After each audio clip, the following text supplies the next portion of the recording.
Le 30 novembre, c'est le début de la COP28 à Dubaï. La COP, c'est la conférence des États sur le changement climatique. Oxfam France a 5 attentes majeures pour cette COP28, je vous explique. La première, c'est la sortie des énergies fossiles.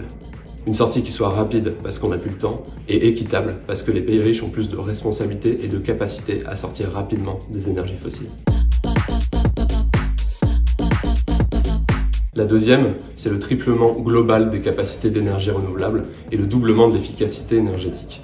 Parce que pour pouvoir réaliser la transition énergétique et garantir un accès universel à l'énergie partout dans le monde, il faut massivement développer ces capacités.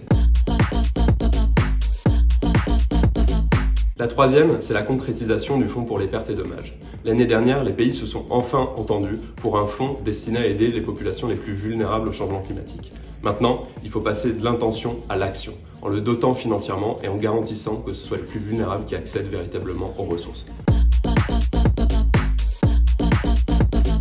La quatrième, c'est la hausse massive des financements climatiques vers les pays du Sud. Et ça passe d'abord par le fait de tenir nos promesses. Les pays riches se sont engagés à fournir 100 milliards de dollars par an aux pays du Sud. Non seulement cet engagement n'est pas tenu, mais surtout il est essentiellement fourni sous forme de prêts, alors que ces pays ont surtout besoin de dons pour s'adapter au changement climatique et faire face aux pertes et dommages. La cinquième, c'est un Big Bang des financements pour le climat. Ça passe, comme on l'a dit, par des hausses de financement des pays riches vers les pays du Sud. Ça passe par des annulations massives de dettes des pays qui sont les plus exposés au changement climatique. Et ça passe bien sûr par des taxes sur les riches pollueurs.